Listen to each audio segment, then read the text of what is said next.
Good evening, everybody. Hello. It's wonderful to see you all here this evening.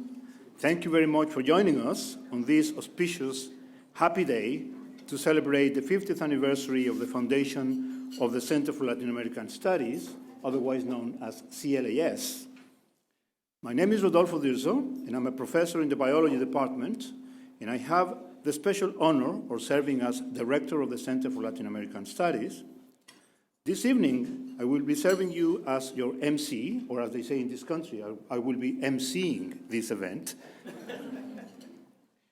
I hope you did not have too much trouble in finding your tables, and I hope your name cards help you find your seats within the table.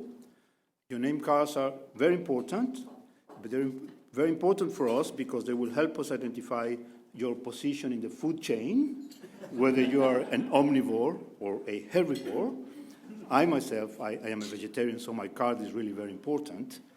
And also, if you have any comments or questions that you might want for us to know, to be aware of, you can use your cards and we'll collect them at the end. Thank you. As you can see from the programs you have in front of you, we have a very, very busy schedule this evening, so let us get started. It is my great pleasure and a special honor to introduce Professor John Etchemendy, who will get us started by sharing his opening remarks. Professor John Etchemendy received his BA and MA in philosophy from the University of Nevada, Reno, and he earned his doctorate in philosophy at Stanford University.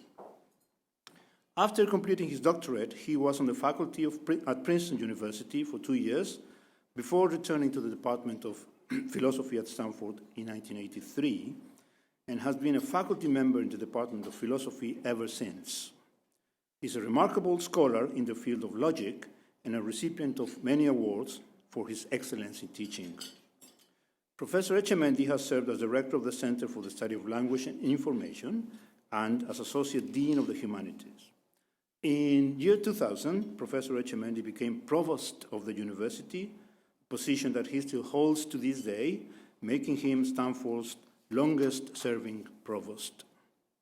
As provost, his commitment to the functioning of the university and the well-being of the community continues to be a source of inspiration to all of us, and we all admire his amazing capacity to both look at the big picture while simultaneously paying meticulous attention to detail. So let me give you a personal example of this situation. When I arrived in Stanford some 10 years ago, Professor Etchemendy and his wife Nancy invited me and my wife Guy, together with other recently appointed faculty, to have dinner at their home.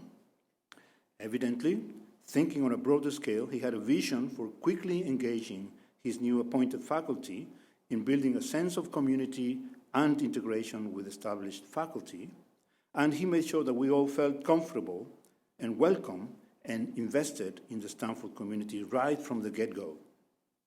10 years after that dinner party, that is to say just a few months ago, I met with him to explain CLAS's 50th anniversary and my plans for its celebration. His encouragement was truly splendid, and with his impressive capacity for the big picture and detail, he gave me invaluable advice about how to make these celebrations come to life. Not only did he have valuable insights, but graciously offered all necessary support to conduct several commemorative events, one of which is this beautiful gala we are going to be enjoying tonight. So thank you very much, Professor Etchemendy, for your example and your continued support to the university in general and to the Center for Latin American Studies in particular. It is a great honor to welcome you here tonight. So ladies and gentlemen, please join me in welcoming the Provost of the university, Professor John Etchemendy.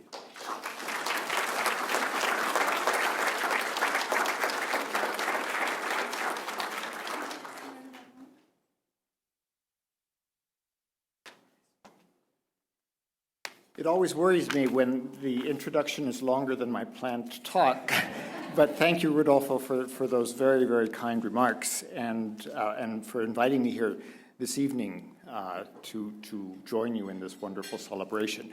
Now, I have to tell you that when I went home to get dressed for dinner tonight, And I looked at my ties, and I picked a tie. And I have to explain why I'm wearing this tie, because it's actually blue and gold, which, as you know, is Berkeley colors.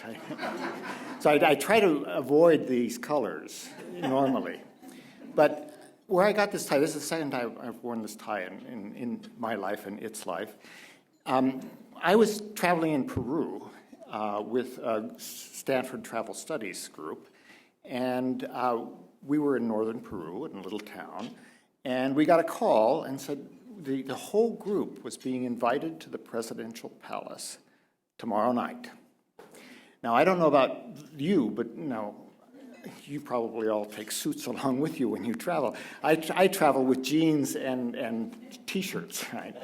So when we arrived that afternoon in Lima, I rushed out to the only open clothing store that I could find. I think it was a hardware store and a clothing store kind of all combined. And I found one cardboard jacket and this tie. And so I wore this, and then Alejandro came to the dinner, and he didn't have a tie on, right? So, but anyway, so this brought back memories. So I do want to thank you and acknowledge and particularly thank all of the supporters of the center and the faculty and scholars and students and alumni who've come here tonight to join us. The Center for Latin American Studies is really able to celebrate this anniversary in large part because of all of you and your continued interest and support of the center's important mission. I think it bears remembering that 50 years, wow. In 1965, when the center was established, Stanford was a very, very different place. In that year, Martin Luther King Jr. had just delivered the first of his 2 campus speeches that he gave here. Faculty and students were vigorously demonstrating against the Vietnam War, very vigorously. In loco parentis was fading as the social rules in society were changing. And the role of ethnic and area studies centers in the academy were being vigorously debated, both here and elsewhere. The establishment of programs such as the Center for Latin American Studies reflected social and demographic changes, indeed, but also widening student and faculty interest and the expansion of scholarship into important and promising new areas. No doubt those were heady times in many ways. The world, Latin America, and Stanford are very different 50 years later. But the mission of the Center for Latin American Studies in supporting interdisciplinary research and teaching in all fields of study as they relate to Latin America is no less crucial. Particularly notable in this regard is its recognition as a National Resource Center for Latin America by the U.S. Department of Education. The work that's done through the center with the classes taught, the programs sponsored, the internships extended, the Tinker visiting professors invited, the lectures given, and the school engagement offered, and the library resources that are provided, just to name a few of the activities of the center, enable Stanford students to become culturally competent and hence effective global citizens of tomorrow. Similarly, the center has taken the additional mission of developing educational and cultural programs for the general public, including outreach activities with underserved students in this area.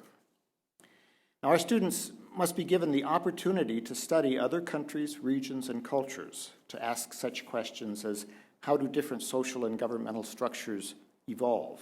Why are there conflicting definitions of justice? How do different cultures perceive and deal with, or not deal with, social and economic inequality? What creates ethnic rivalries, and how do we overcome the tensions that so often result from ignorance and fear?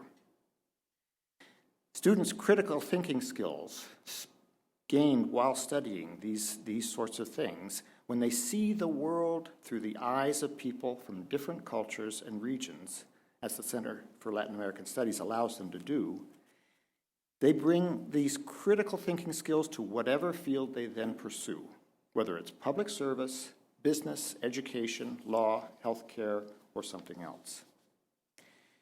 Now, I know we have some pretty exciting speakers, and we're we're only a half hour behind. For Latin America, that's pretty good. But I want to leave plenty of time for their remarks, and so let me simply again extend my congratulations to Rodolfo and to all of the faculty and everyone involved in the Center for Latin American Studies on this great achievement. You've had a remarkable first half century, and I'm sure that the next half century will be just as good. Thank you.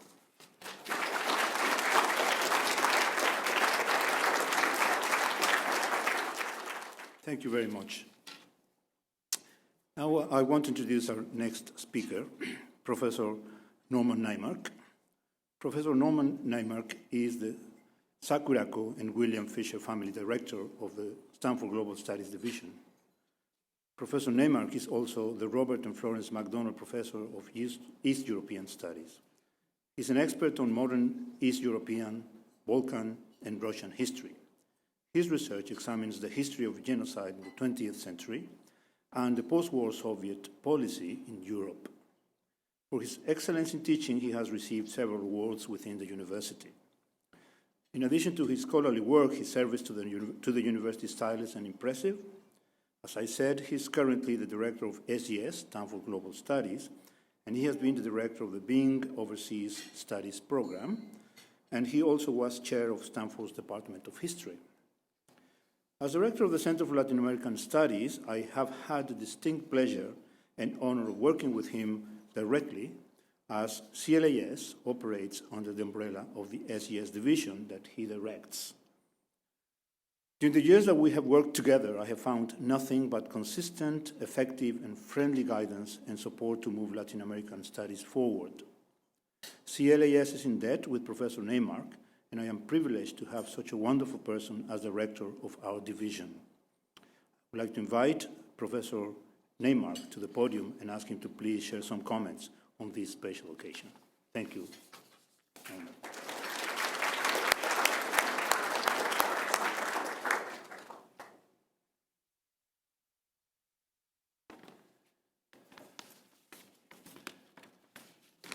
Thank you very much, Rodolfo. Where are you? For those nice remarks. I appreciate it.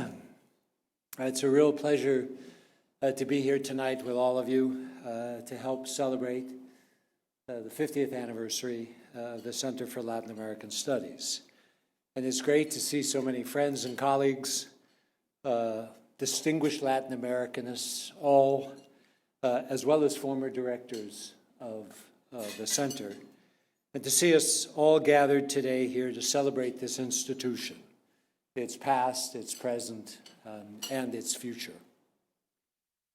I represent here SGS, Stanford Global Studies Division. We've had that name for, I think, 2 years now, and before that we were ICA, but I won't bother you with that. We are a confederation of sorts, sometimes I think a little bit like the European Union, of 14 different area studies centers and international relations programs in the School of Humanities and Sciences. I was just trying to explain to the Mexican ambassador, former Mexican ambassador to the United States, the difference between us and FSI, and it's very difficult to do, but you do it, and you keep doing it, and sooner or later, we're only 2 years old. The Latin American Studies Center is 50 years old and doesn't need to explain anymore. It's nice that in a group like this, I don't have to talk about why it's essential to know languages, cultures, histories, and politics, and the distinctiveness of individual countries and regions of the world.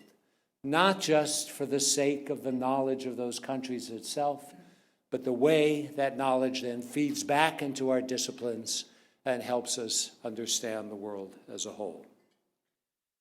CLAS, of course, is one of the jewels in our crown. I can't say the jewel. That would, with 13 other centers, I would be in trouble, especially with some directors here. But it's certainly one of the oldest, best known, and most productive of our units.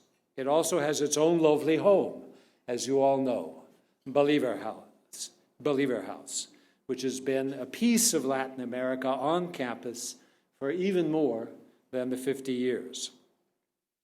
The Center for Latin American Studies is one of 3 SGS centers to have consistently won grants over the past several decades from the Department of Education as a Title VI National Resource Center, as John mentioned. Now, I did some brief research into the origins of the Center of Latin American Studies today in the archives, and thanks to Aiden Griego. Are you here, Aiden? On the back, way in the back, who helped me, with looking at some papers. This is always, by the way, one of the most fascinating things to do at this university. Take a look back, at how various institutions were formed and all the fights and fusses. Dirt, but light dirt. It's not heavy dirt, it's kind of light dirt that surrounds all of this. So Latin American Studies has been present at Stanford almost from the very beginning. John Casper Branner, who was a professor of geology at the time of the foundation of the university, and the second president of Stanford from 1913 to 1915, had spent over 7 years in Brazil, was a real Brazilian specialist, and established the first library on Brazil and the first Brazilian studies program in the United States at Stanford. He wrote works on railways in Latin America, on linguistics in Latin America, on Brazilian ethnography, and so on. I mean, the next major stage was with the inimitable, and I worked on this adjective a lot, Ronald Hilton. When he came to the university during World War II and became a real force for setting up an interdisciplinary center already in 1944, and there's a very interesting proposal to do so in the archives. Hilton helped found the Hispanic American Institute at Stanford in 1948, and then the Institute of Hispanic American and Luso-Brazilian Studies. And along with this, he published a very controversial journal called the Hispanic American Report. The journal has its own history, which begins in 1950 and ends in 1965, when the university essentially closed down Hilton's efforts. I won't go into this, but if later you want some of this, we can talk about it. Fortunately, just what was just happening in 1965 was not only demonstrations, right, at the university, and a new sort of political consciousness, but the involvement of the Ford Foundation in international studies. So in 1965, we got a grant for more than $500,000 for Latin American studies, which was matched by the NDEA, the National Defense Education Act, which then put this all together, put this money together in a new Latin American Studies Center. Since the Provost is here, it's worth mentioning that Ford allocated $75,000 for up to 3 faculty appointments. Think about that, $75,000 for 3 faculty appointments. Wouldn't get you very far today, would it, John? The good old days. So, interdisciplinary Latin American studies here at Stanford can really trace its history back almost to the beginning of Stanford, to many decades, certainly earlier than 1965, but let's celebrate anyway. I mean, that's the point where the center itself was institutionalized. In that time, it has made any number of important contributions, not just to scholarship and to teaching as they relate to Latin America, but to contemporary affairs and human justice in the region. Actually, we could go back to Hilton's own involvement, by the way, in revealing the story, which I knew nothing about in 1960, of the upcoming Bay of Pigs invasion of Cuba, and also the Fair Play for Cuba Committee, which was very, dicey in those days. Or to Terry Carl's important contributions to bringing war criminals to trial in El Salvador and elsewhere in Central America. Under the inspired direction of my friend and colleague, Rodolfo Dirzo, who I've loved working with. CLAS is involved, as John has mentioned, and all of you know, in very crucial activities having to do with Latin America, including environmental research and policy decisions regarding environment, sponsoring programs in local high schools about the history, culture, and politics of the region, and providing crucial support, which I can talk about because of what I did before, to the Bing Overseas Studies Program Center in Santiago. I mean, there's a wonderful relationship between CLAS and Stanford's operation in Santiago. So we at SGS are very proud of the work that Rodolfo and his team do and have done in a variety of areas at CLAS, and our hearty congratulations on your 25th anniversary. Thank you.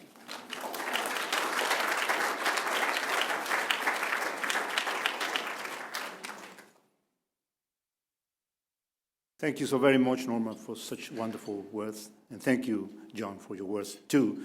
I am going to let you eat now. I will not interrupt you for about 35 minutes or so. So enjoy your meal. I'm going to be showing up a slideshow with some interesting photos, including some photos of the archives indicating some of the things that you mentioned. Let me just also mention that there's a Brazilian scholar who is rescuing all of the work of Professor Brenner about his incursions in Brazil of those times. That's going to be a fantastic piece of work when it's done. Anyway, so enjoy your meals, and I'll get back to you in about 35 minutes or so. Thank you. Let us continue with the program. We have two more speakers, and then I will do the closing remarks. So the first of the two stellar speakers for this evening is Ambassador Arturo Sarukhan. Arturo Sarukhan is an experienced and prominent Mexican diplomat. He holds a BA in International Relations from El Colegio de Mexico, one of the finest institutions in political science and economics and social sciences. He also got an MA in American Foreign Policy from the School of Advanced International Studies at the Johns Hopkins University, which he attended as a Fulbright Scholar and a Ford Foundation Fellow.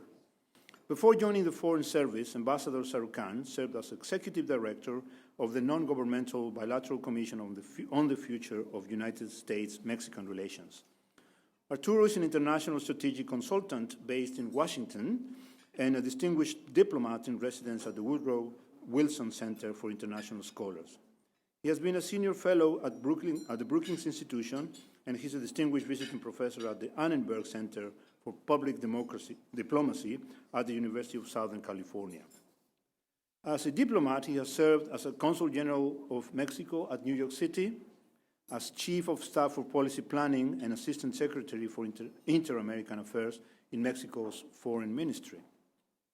His meteoric diplomatic career took him to what must be the most challenging position for a Mexican diplomat, the Mexican ambassador to the United States, and he did that during the Calderon administration from 2007 to 2013, overlapping, obviously, as you can imagine, with President Obama's administration.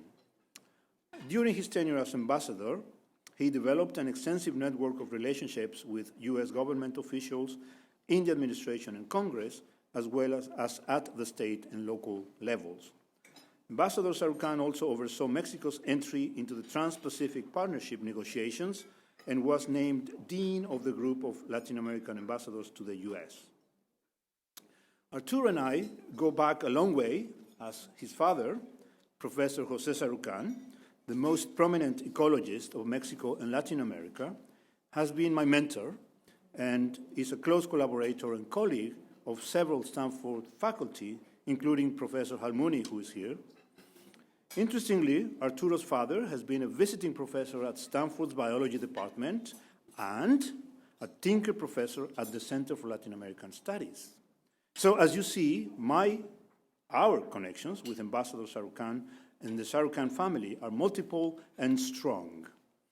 Given these connections, but above all, given Arturo's profound understanding of Latin America and its relationships with the US, we are incredibly fortunate that he has found the time to join us at this gala and talk to us about Latin America.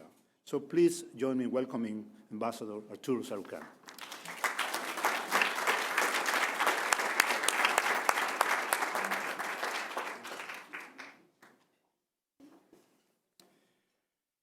Thank you, Rodolfo. If my parents were in the room, my father would be proud, but my mother would have actually believed every word that you said. So, good evening to all. Buenas noches, Presidente. Qué gusto estar con usted otra vez. Thank you, Rodolfo. Provost Etchemendy, thank you for the invitation to join you here tonight for this very, very special event. I'm so glad that we've finished dinner because as things were taking longer than I thought, I said, oh my God, we're going to be eating while President Toledo and I speak, and I was reminded of what happened to a Roman gladiator in the Colosseum in Imperial Rome. And he's thrown out into the arena, and the cages to the lions are opened, and the lions run into the arena. And the gladiator very quickly goes to one of the lions, whispers something into the lion's ear, and all the lions run away.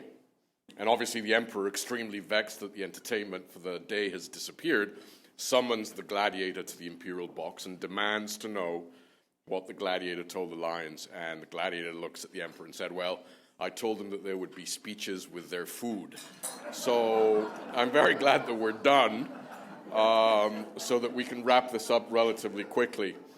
And I would be remiss to say that it's always challenging to speak before a president. I'm reminded of what happened to, there was a senator from New York City in the turn of the 19th century called Chauncey Pugh. And he had the honor of presenting President William Howard Taft at an event with unions in City Hall in New York City. And this senator from New York called Chauncey Pugh, almost sounds like Peter Sellers, but Chauncey Pugh had the reputation of being a long-winded and glib speaker. And so he goes up to the lectern and starts speaking and speaking and speaking and speaking. And he finally ends up his formal remarks by saying, ladies and gentlemen, I now have the distinct privilege of presenting to you President William Howard Taft, a man pregnant with integrity and pregnant with courage. The president walks up, looks at the senator, and says, well, if it's a girl, I'll call her integrity. If it's a boy, I'll call him courage. But if it's just a gas, I'm going to call him Chauncey Pugh. So I hope President Toledo doesn't say something similar when he speaks after I'm done.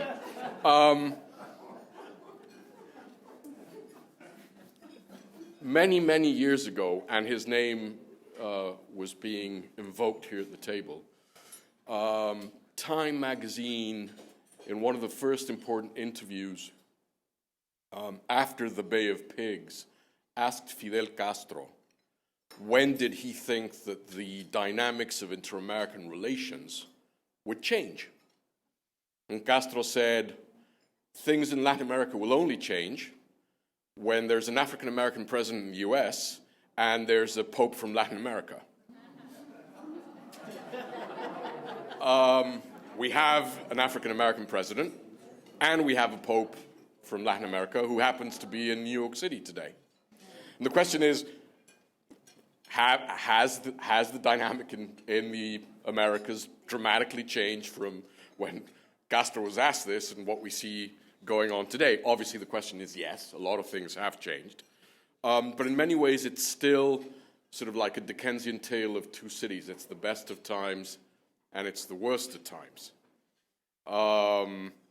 Yes, one of the great stories of Latin America and the region in the past 10 years has been, in several countries throughout the hemisphere, the radical and quick expansion of the middle classes.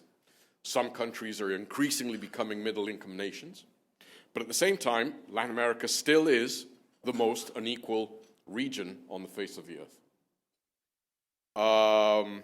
Yes, democracy, we were having a conversation here in one of the most grim chapters of Latin America's recent history, the murder of Jesuit priests in El Salvador, and the history of military coups and dictatorships throughout the region.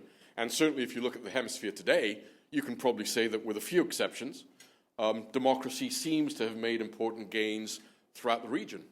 But at the same time, democracy is being seriously challenged in our region today, and a lot of the issues that will have a profound impact on what happens in the region in the coming months and years will pivot around the discussion over what is happening in countries that had democratic regimes and where this is being eroded. So again, what you see in Latin America today is sort of a story of negative and positive trends that are working in the same direction. Where are the opportunities today in Latin America?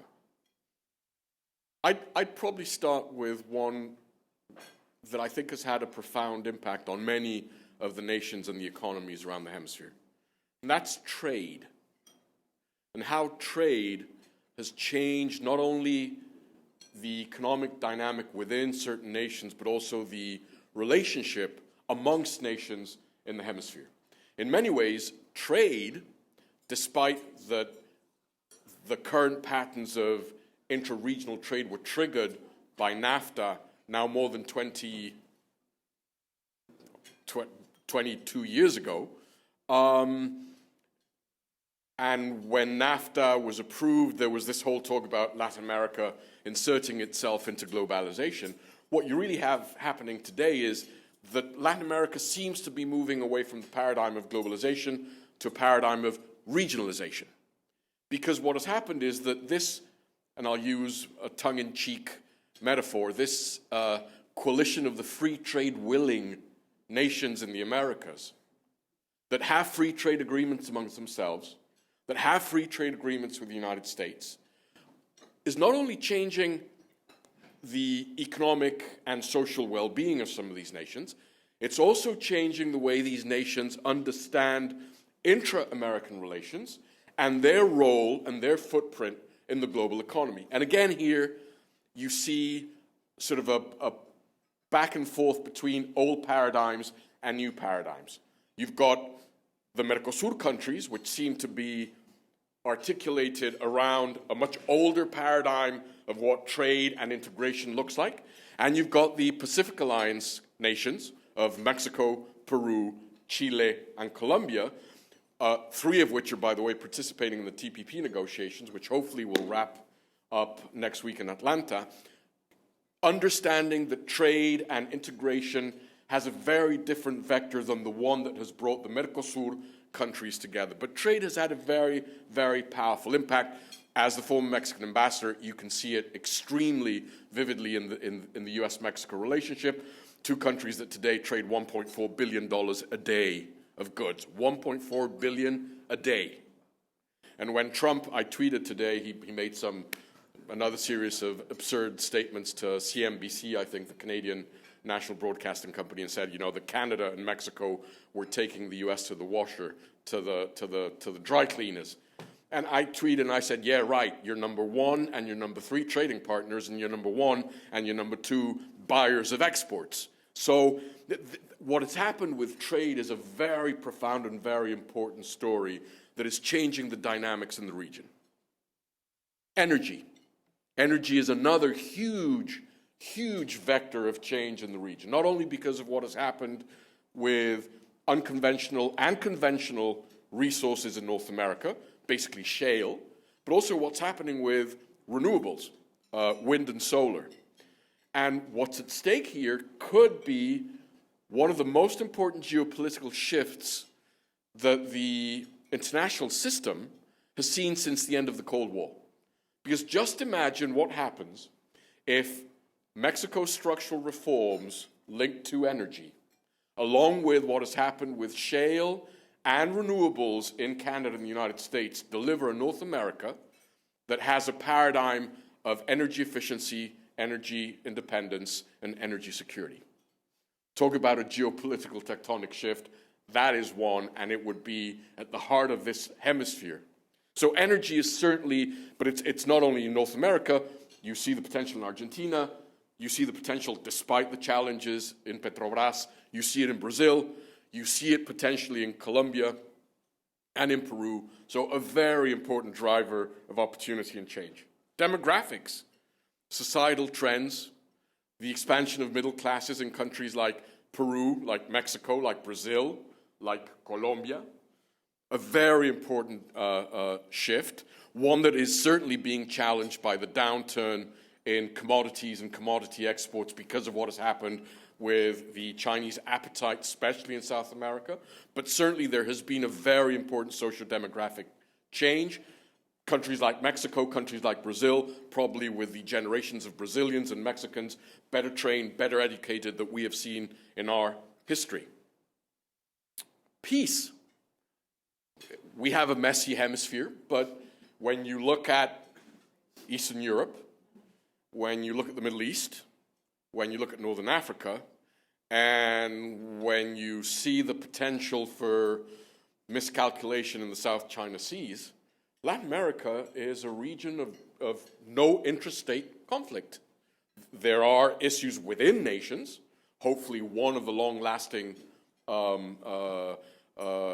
conflicts within a nation, Colombia, will be put to rest hopefully soon with these last round of talks in Cuba between FARC and the Colombian government.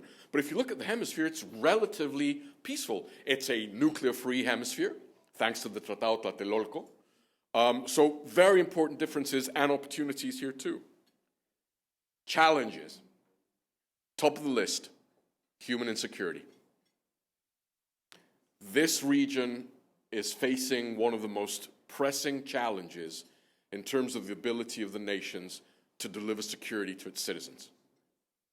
And it has different manifestations. In certain places, it's specifically related to transnational organized crime. In others, it's more related to lack of rule of law, petty crime. But the issue is a very important challenge throughout the Americas, from Brazil to Argentina, all the way to Mexico.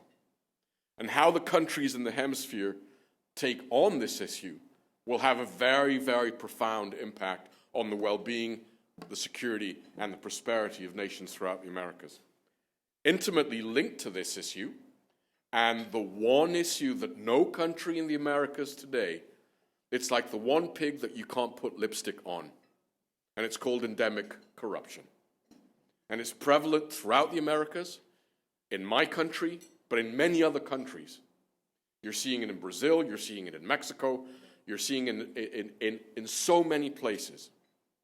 And whether in some cases there are good signs, like despite the challenges in Brazil, you see a judiciary that is moving forward and indicting and prosecuting. And this is I was at a dinner the other night with the Brazilian ambassador with a series of CEOs from US corporations, and obviously they were badgering him with, the scandals that have been rocking the Brazilian government and the previous Lula government and the current Dilma government and Petrobras and the mayors and the PT.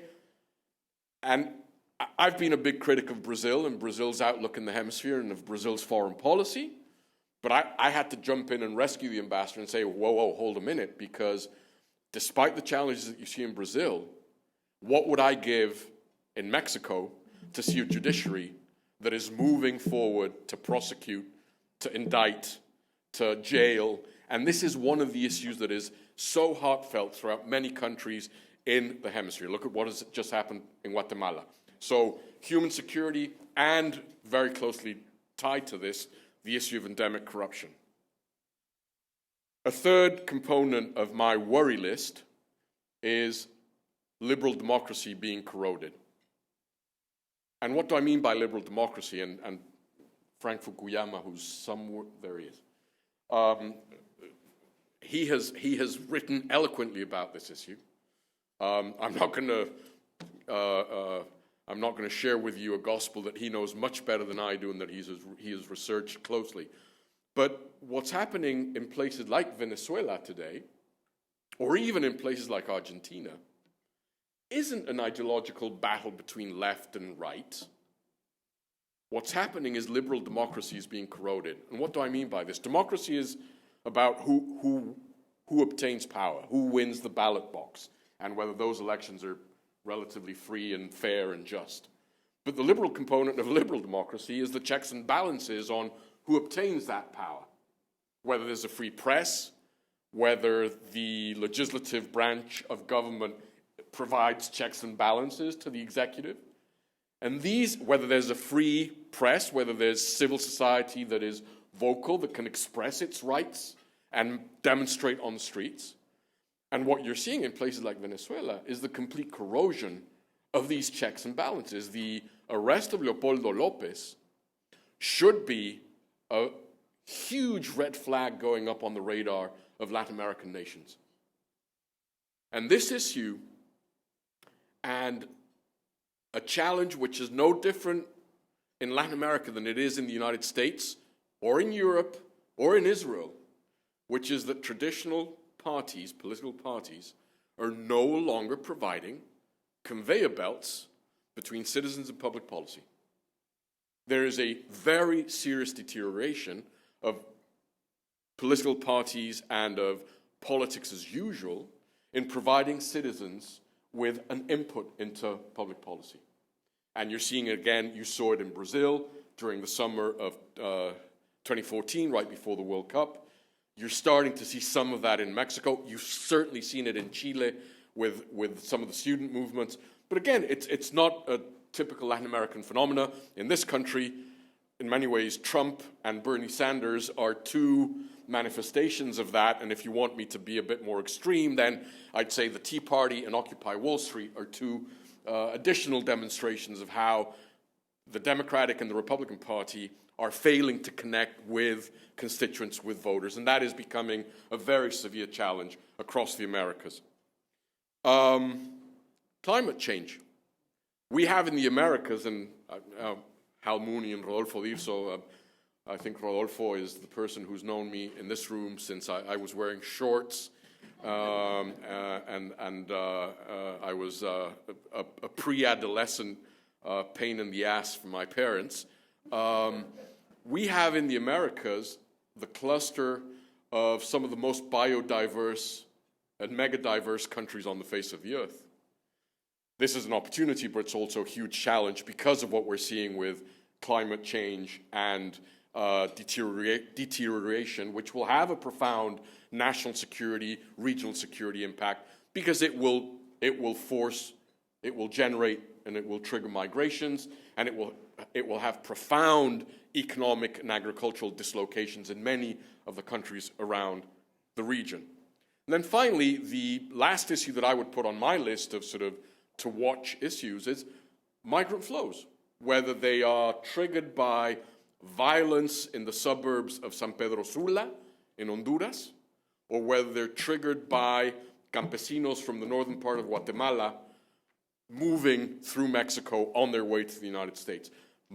Migration in the Americas is a challenge because we have not understood how to deal with this issue. Where is the U.S. in all of this? For many, many decades, Latin America has seen the U.S. through the prism of three basic issues. This doesn't mean that specific countries have specific issues that they would like the United States to engage in. But if you compress the hemisphere and say, okay, what would be the three issues in which most nations have looked at the U.S. and have understood their relationship with the U.S., it would be certainly immigration, the inaptly called war on drugs, and Cuba. Again, going back to the Castro interview, well, we have now finally seen a president who's done the right thing by seeking to normalize relationships with Cuba. I certainly hope that he can move forward and convince Congress to eliminate the embargo, because this will eliminate one of those three issues that has clouded Latin America's perceptions and interaction with the United States for many, many decades. The other two, we've got a much more complex readout of how these issues will morph and move forward. You're starting to see some promising signs in the Americas, even in the United States, as to rethinking the paradigm of how to fight illicit narcotics.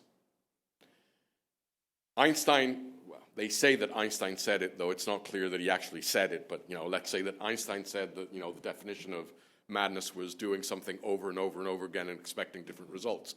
That's what we've been doing for 30 years in the fight against organized crime and narcotics. If there's one failed social policy that the world has enacted. It's how we have been fighting against drugs. Now, I wish I could say the silver bullet is legalization, because it's not a silver bullet. And it's not a silver bullet because unless countries in Latin America can fundamentally revamp their justice systems, enhance the rule of law, all that we will be doing, as we have been doing, is playing whack-a-mole. You think that by legalizing drugs in Colorado and in Washington state, that's going to wean Mexican drug syndicates from producing it? No. They'll continue to produce the stuff that they produce, which sells for half of what the hydroponically grown, THC-modified marijuana that you can buy here goes for, but they will still produce it, and there will still be a market for that. But more importantly, they will go on to other illicit substances, heroin. I was asked the other day, how can we prevent more ayotzinapas? And I would say, I was being a bit tongue-in-cheek because I was pissed off that night, and I said, help us stop Americans consuming heroin, which has now become the drug of choice in this country. So what's happening in many ways, because of the dislocation of markets as a result of legalization in the United States, is that drug syndicates are like any business. They do hostile takeovers and mergers and acquisitions. They will bleed into other illicit activities, whether it's human smuggling, whether it's other drugs, whether it's kidnapping or extortion, to continue to generate the revenue that allows them to make money. So you've started to see some changes. The report that was produced, I've been a very important critic and a very vehement critic of the OAS because I think it is a zombie organization which does pretty little. But the report that the OAS produced last year on revisiting and revising how we confront drugs in the hemisphere has been one of the most important developments in this regard, and it is a document that you should look at because it points the way as to how the hemisphere can rethink the fight. But also the United States needs to understand that it can't eat its cake and have it too, or produce its marijuana and smoke it too. Colorado and Washington will increasingly put the United States in an untenable position because either it harmonizes what it is doing domestically with its international policy, which is still based on the old paradigm, or increasingly countries like Mexico, like Colombia, like Peru, like many others are going to say, we're not going to spend resources, treasury, manpower, blood confronting this if you are on a basic slope towards legalization in the United States. So this is an issue that we will still need to grapple with. There's going to be a special assembly at the UN next April on drugs. I don't think we will see too much coming out of this, but I hope that the report that is being produced by the OAS will provide some new thinking as to how we move forward. And then finally, and I know I have to wrap up, Rodolfo, I'm almost done. And then finally, immigration. Well, that's the 800-pound gorilla in the room. I don't have to tell this crowd how immigration is still a very toxic and divisive issue in the United States. We've seen it with Trump. We have seen it with the Republican primary process. This is one issue that has a profound impact not only on how Latin America engages with the United States, but also on how the United States understands how to take advantage of these profound socio-demographic changes that have occurred in the region, and to start thinking of labor mobility as a huge asset that the Americas have compared to other regions in the world for future well-being and economic growth. The famous British historian A.G.P. Taylor once said that, you know, when people talk about history being at a turning point, what usually ends up happening is that everything but history turning actually occurs. And that in many ways, I think that's what we have seen in Latin America in these last years. Everyone was saying, okay, thanks to this huge boom of commodities, this important expansion of the middle classes in the hemisphere, this is the moment for Latin America to turn the corner in its history. Well, it's not quite there, and I think that we will still see some very relevant challenges ahead of us. Change is always difficult. It's particularly difficult in Latin American societies. I sometimes quip that you must remember that everyone except babies hates change, and this is no different in Latin American societies. But I do believe that Latin America is starting to rethink and understand the role that it needs to play within the region and the role that it needs to start playing globally. Whether the countries in the hemisphere want to become partners to building a rules-based international system in the 21st century or not. And many of the decisions that Latin America will be taking, whether it's on climate change and, Paris is what, COP21? Whether it's at COP21 and climate change, whether it's with the very relevant and prescient issues of the rule of law and how you confront organized crime, whether it's how you confront issues like the unjust arrest of Leopoldo in Venezuela. All these issues will bring Latin American nations to a critical decision of whether they move forward and leave the 20th century behind and build those new paradigms, or they stay stuck in this sort of blimp of 20th century visions and policies which have caused so much harm to Latin America. Thank you very much.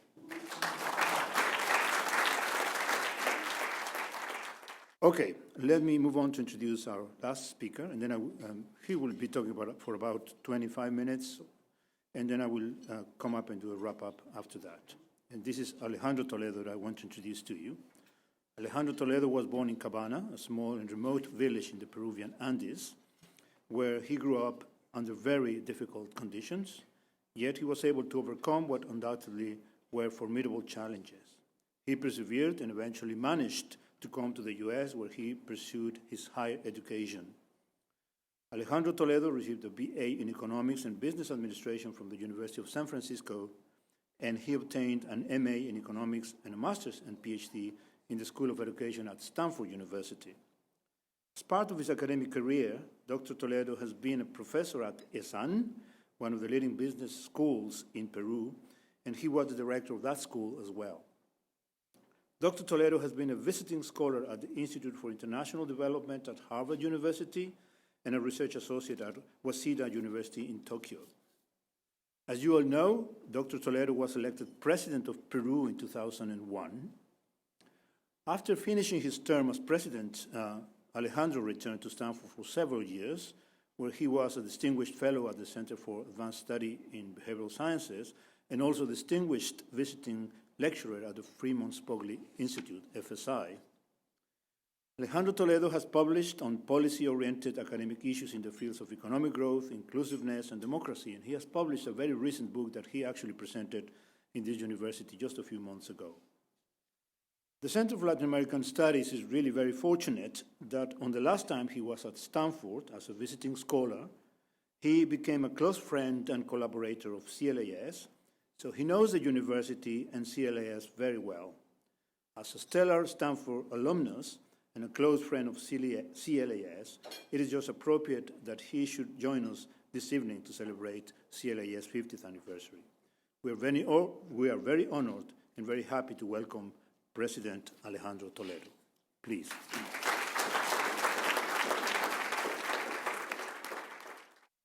Thanks a lot for your help. I'm a native, but I'm not a digital.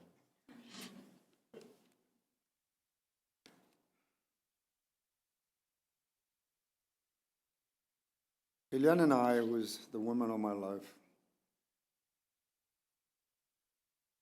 I've accepted this privilege to address tonight for the 50th anniversary of the Latin American Studies Center.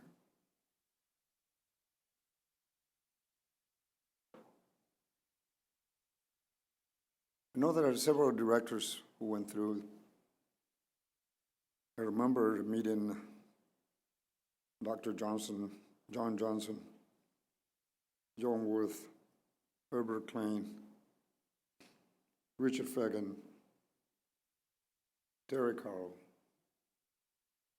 and all the Latin Americans who have had an incredible impact in the region. And from the bottom of my heart, I want to thank you for what you have done for the region. That includes Bill Durham, Francis Fukuyama, and the men who have shaped in more than one way my life, Martin Carnoy. You know, thank you, Ambassador, for having done the previous part of my job. I won't get into the description that I coincide to a large extent with what you have said. So let me build on that, looking at the future. Not before saying that we came to pay tribute to Stanford University, an institution which we feel extremely proud of.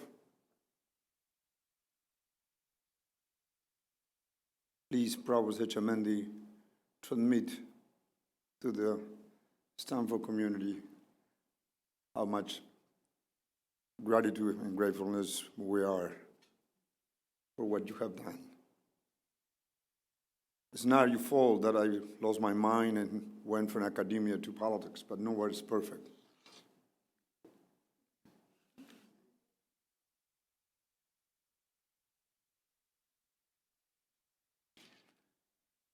"50 years of Latin American Center has created a stock of knowledge and human capital that never before like today is of an indispensable component to meet the challenge that the region and the world will confront in the next 35 years as we reach 2050, 35 years from now, and when the world will be 9 billion people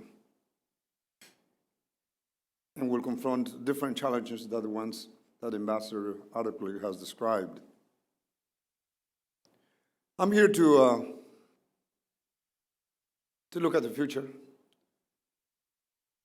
and perhaps to be a little bit academic or irreverent by taking the risk of not just doing sophisticated econometric models to forecast the past, but take the risk of trying to see what the life profile of our kids and the kids of our kids will have by the year 2050.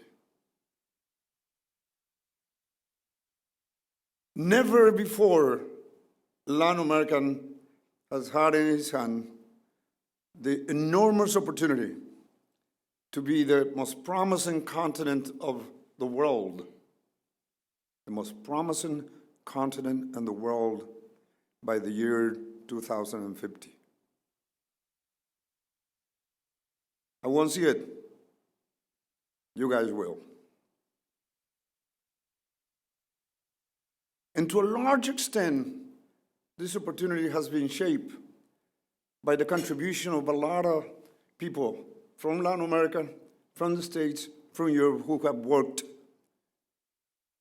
on Latin America. We have learned from our mistakes, and we have committed several of them. But we are at a crucial point to make the leap forward to be the promising continent of the world. And let me explain why I'm presenting this optimistic, for some people, proposition.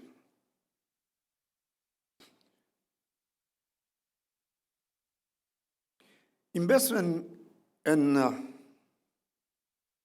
innovation technology will be the measure motor for the world economy 35 years from now.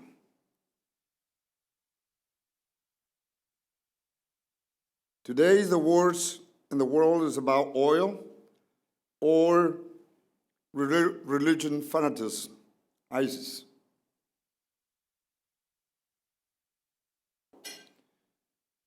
Thanks to technology and thanks to Stanford, joined with Silicon Valley, now we have automobiles that are running with solar panel.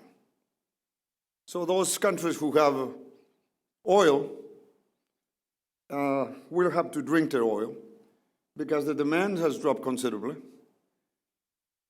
It went from $120 a barrel to $40 today.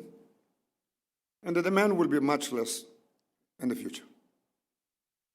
I'm not going to get into the diagnosis of what the situation is.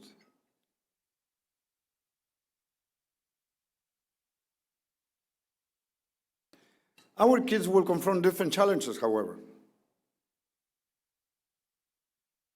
Not oil, not gas, but the wars will be about the scarcity of clean drinking water.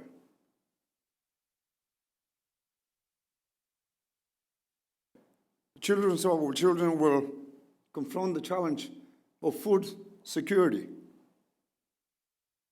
because we will be 2 billion more people to eat, and the water are not clean enough to do agriculture. Third,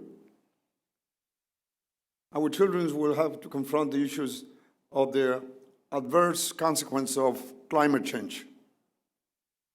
Never before a pope have come at the right time. He just wrote an encyclical about climate change. It is our responsibility to have the courage, the inspired leadership to make decisions now, thinking on the life profile of our children, and not only in trying to solve today's problems, which are crucial ones, which I'm not going to make abstraction of that. I'm just looking forward and trying to build on the presentation of the ambassador. Those are the challenges. What is our advantages, in short? Well, Latin America has 45% of clean water in the world. Latin America has one of the few lands in the world to breathe yet in the Amazons that we share with Colombia, Peru, and Brazil. 3, Latin America has one of the most rich biodiversity and cultural diversity of the world. It is our responsibility to take care of that now. And never before, the world today demands more leadership and less politics.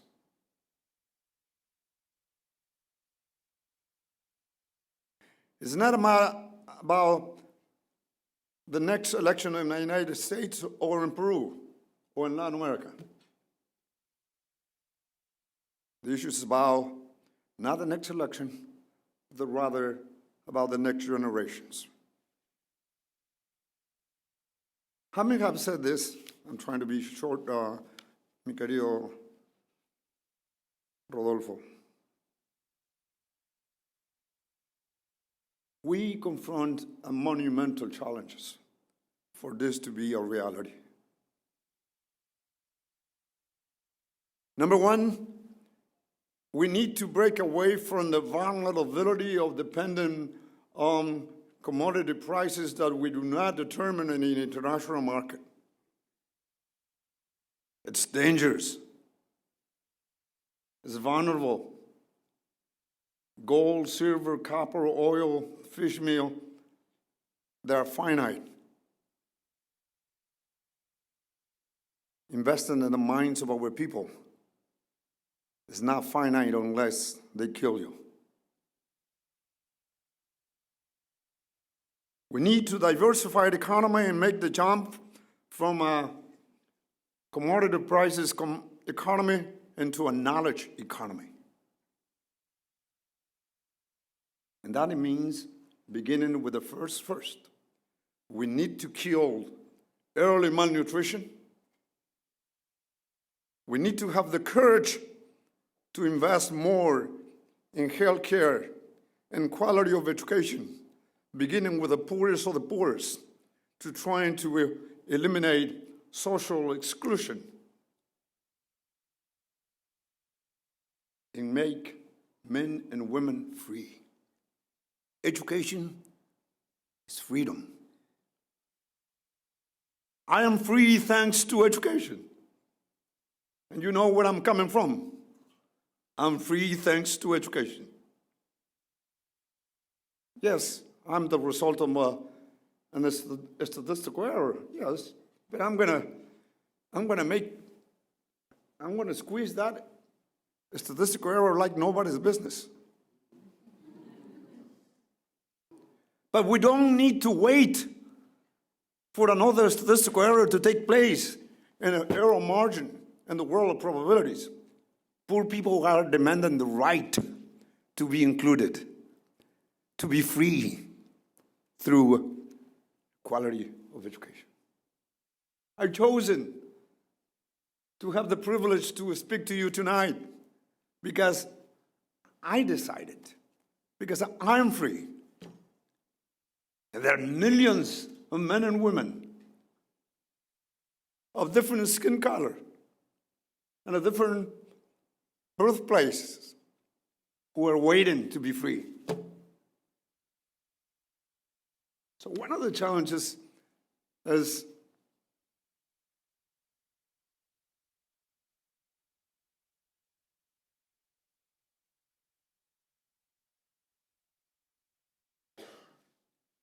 education, investment in science, technology, innovation, in order to break away from the vulnerability of being an export raw material region, if we want to capitalize in this unique opportunity. Human capital. Latin America has 600 million people in the continent, a little bit more than European Union. There is 24 million men and women who are outside the region who have bachelor degrees, master's degrees, and a PhD.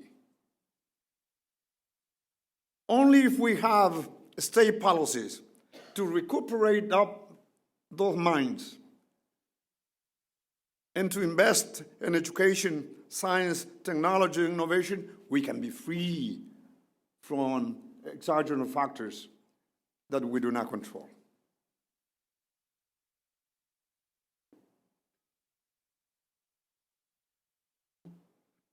This is not a theoretical proposition about Stanford PhD or Harvard researcher. This is about my own life.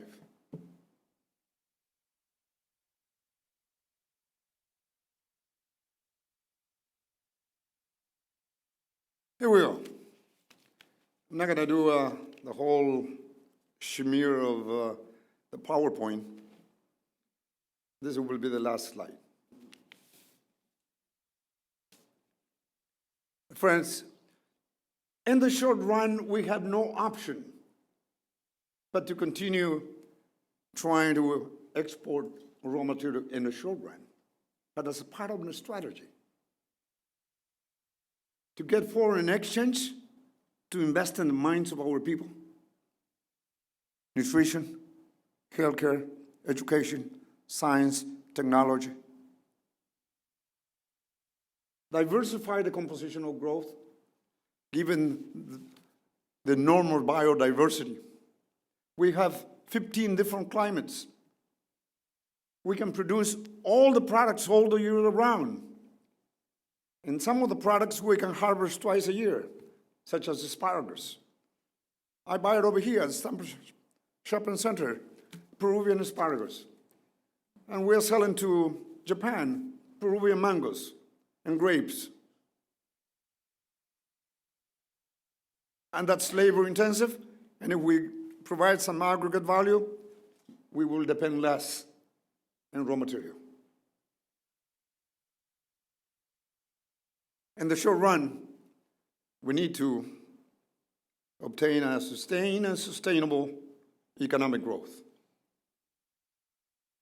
And we need to build the adequate climate politically, economically, social, and legal stability to attract capital investment. Because we cannot fall into the irresponsibility of trying to redistribute poverty.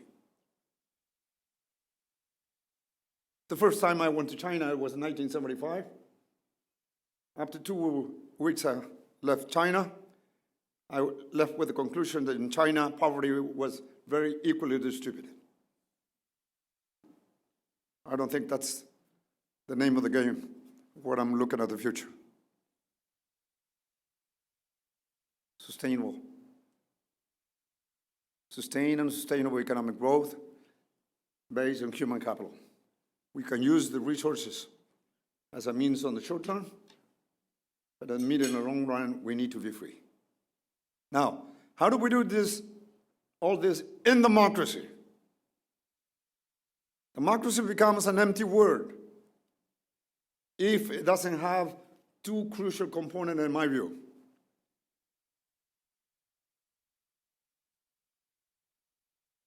The state capacity to deliver concrete and measurable results, governance at the national level, at the regional level, at the province level, and the district level. Frank Fukuyama has an extraordinary program worldwide. We need to meet that. It's not enough to have a leadership, but if we don't deliver it, particularly if we don't get it to the rural, poor, indigenous community, then you might have economic growth, but social unrest. And that is not a good climate to attract capital investment. We need to invest in the minds of our people, beginning with the poorest of the poorest.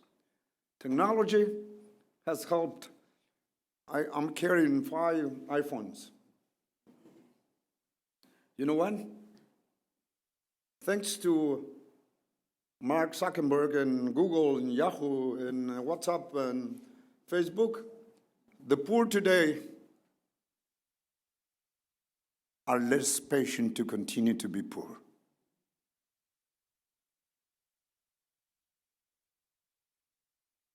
And I'm going to put the gasoline into the fire. So we have talked to the companies. We are going to provide free internet to everyone in Peru, free, beginning with the poorest of the poorest of the poorest.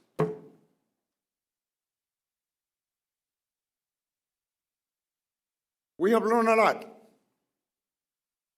We have learned how to put our house in order in economic sense. We made a lot of mistakes before, but we have learned. The financial crisis of 2008 or 2009, by the way, was not produced by Latin America this time.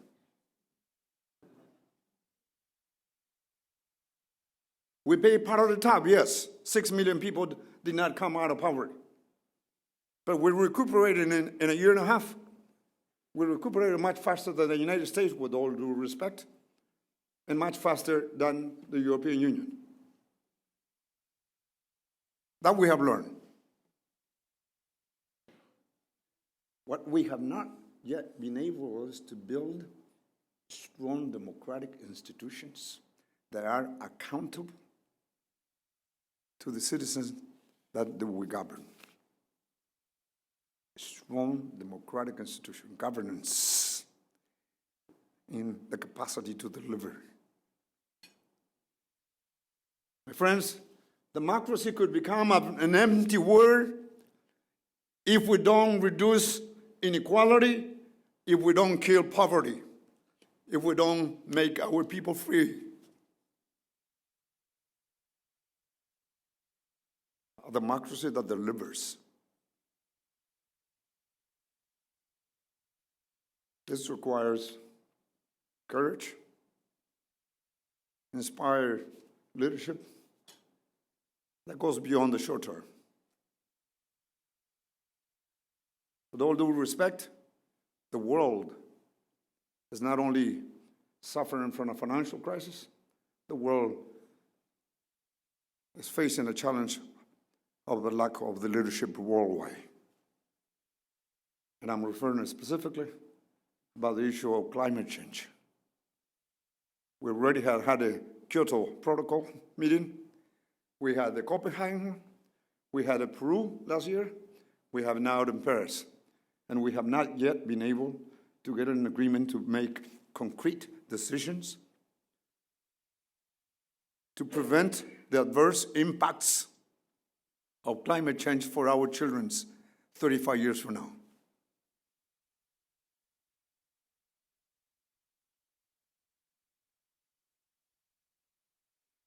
From the bottom of my heart,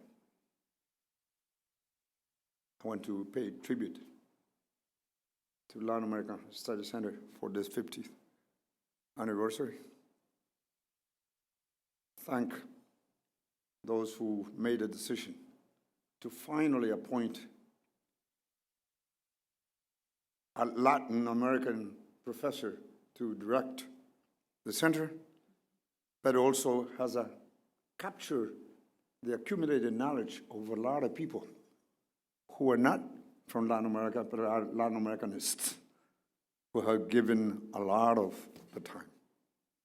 Rodolfo, you have done an incredible job. Let me conclude with the following reflection. I have been a direct witness of the enormous effort that the center has done this past years. Each director had their own comparative advantage and contributed to enrich 50 years of study in Latin America. But perhaps what touched my heart is to see the decision that Stanford, through the Latin American Study Center, made to bring in poor, young, disadvantaged high school students from East Palo Alto or Pescadero Beach. And I have been given lectures and classes around the world. But to talk to the hearts and the minds of these people, Mexican Americans, Afro-Americans, who see this incredible ivory tower, of which I'm very proud of, but to reach out and to open up. No prestigious university in the world is doing what Stanford is doing. I'm so proud of that. I want to congratulate the university for the decisions that they have made, for the actors who have given the part of their life to study Latin America, to know each other. We have a pending agenda together. We have a natural partnership. We have made some strides. Cuba is one of them. We still have some outliers in democracy in the region. And I'm speaking specifically about Venezuela, Nicaragua, Bolivia, Ecuador, and Argentina. But nobody's perfect.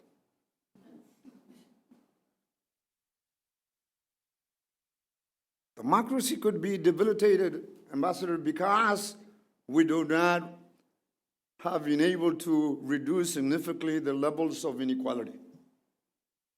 Democracy could be debilitated by social exclusion, by skin color, or by the place where you were born.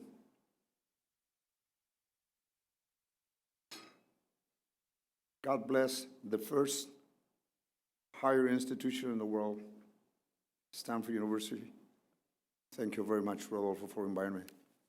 God bless you all. Thanks.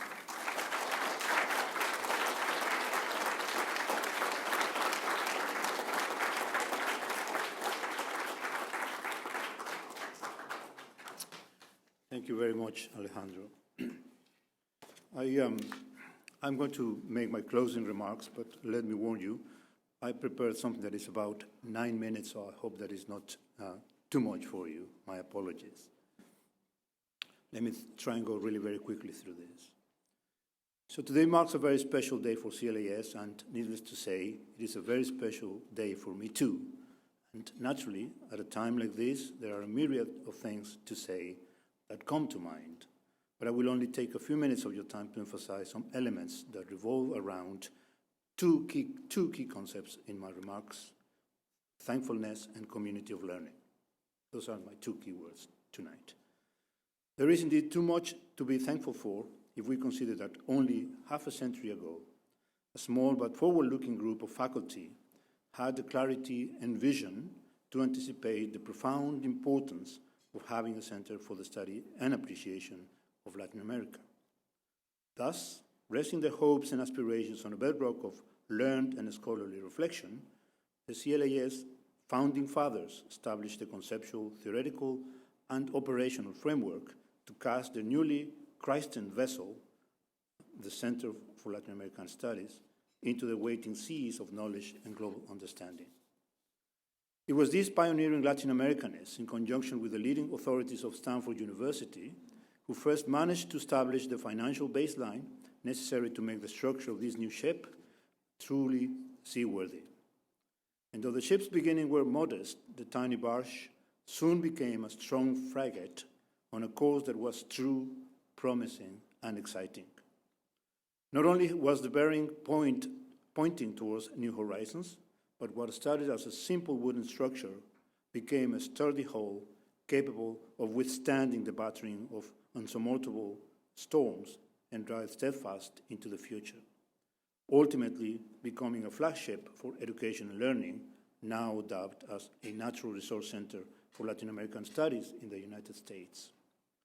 Therefore, it is with great pride in this institution that I stand before you today, filled with a sense of debt and profound gratitude towards the Stanford intellectual authors that designed and constructed this academic schooner and launched it into the world in order to discover the rich and fertile soils of knowledge that Latin America has to offer. To those brave first explorers of this new frontier, we thank you for your wisdom and courage to pursue this venture. That being said, what good is a vessel, intellectual or otherwise, without its able-bodied crew? In its travels, this brave little ship we call CLAS has had a plethora of captains and sailors that have diligently tended their sails and swabbed the decks and served the mast for half a century. Since its inception, 10 captains, that is to say 10 directors, have taken the helm of this fine craft, aided in the duties by a legion of masters of both trains, represented in our esteemed professorship, and crewed by scores of student sailors, all of whom have made CLAS everything it is today. Furthermore, it gives me great pleasure to see many of those young sailors taking command of their own vessels and sail the rich waters of Latin American academia, performing works of the highest importance in or for Latin America, as well as interactions with the US and the rest of the world. Over the years, we have been engaged in the process of forming young scholars who are passionate for the study of the cultures and history of Latin America, along with their cosmological visions and their beautiful languages, such as Spanish and Portuguese, and lovely pre-Columbian tongues, such as Quechua and Nahuatl, in need of rescuing. It is our hope that these fresh sailors will go out into the world and revolutionize the perceptions of Latin America on the global stage.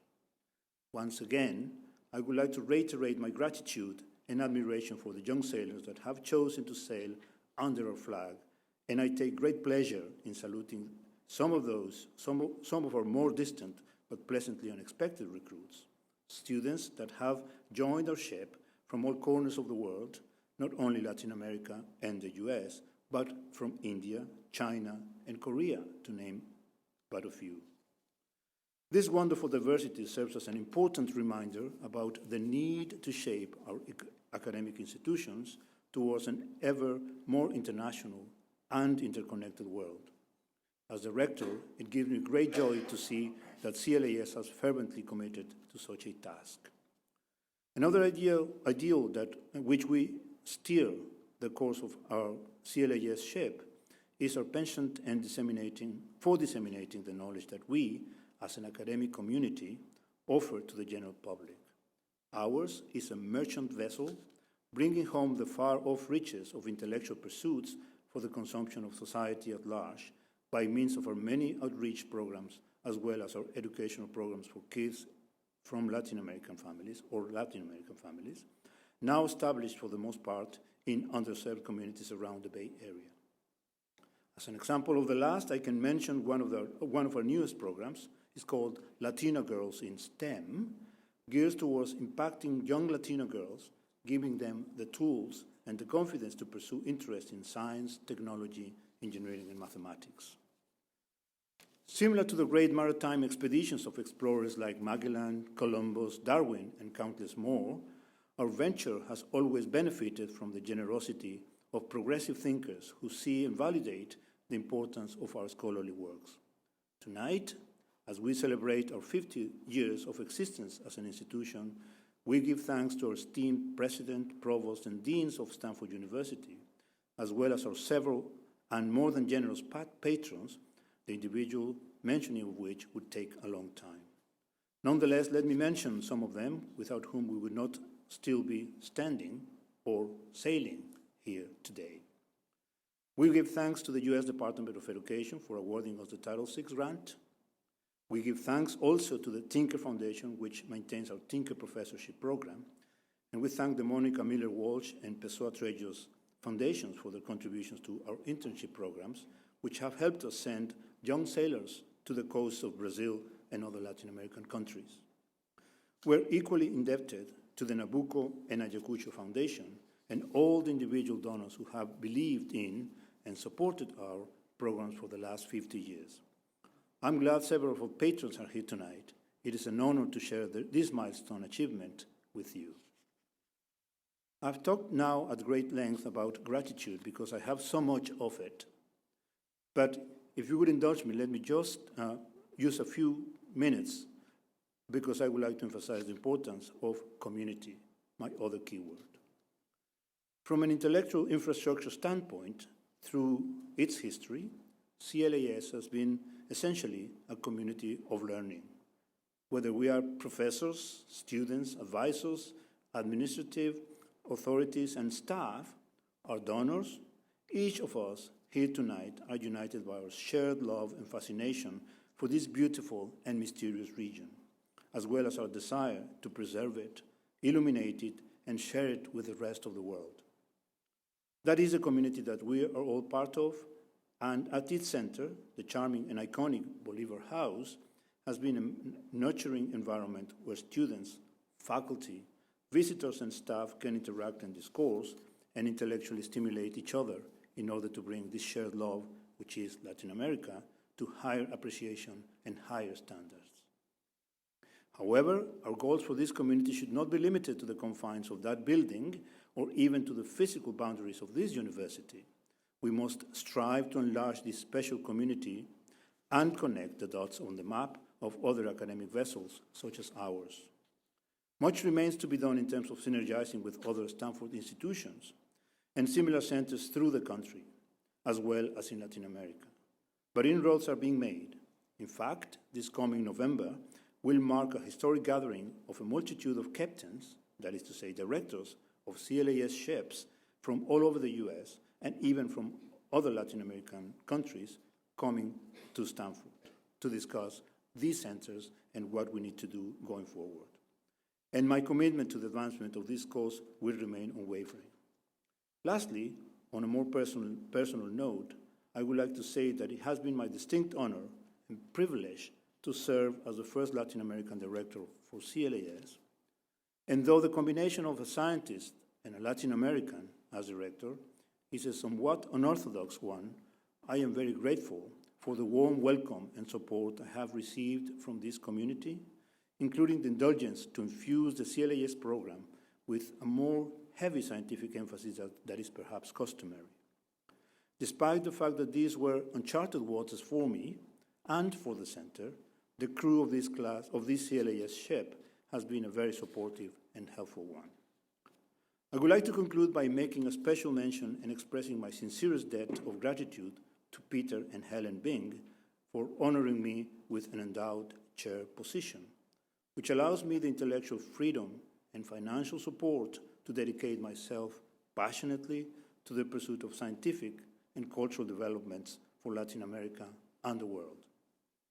Thank you all for being part of this community and for your company in this auspicious event. Thanks very much.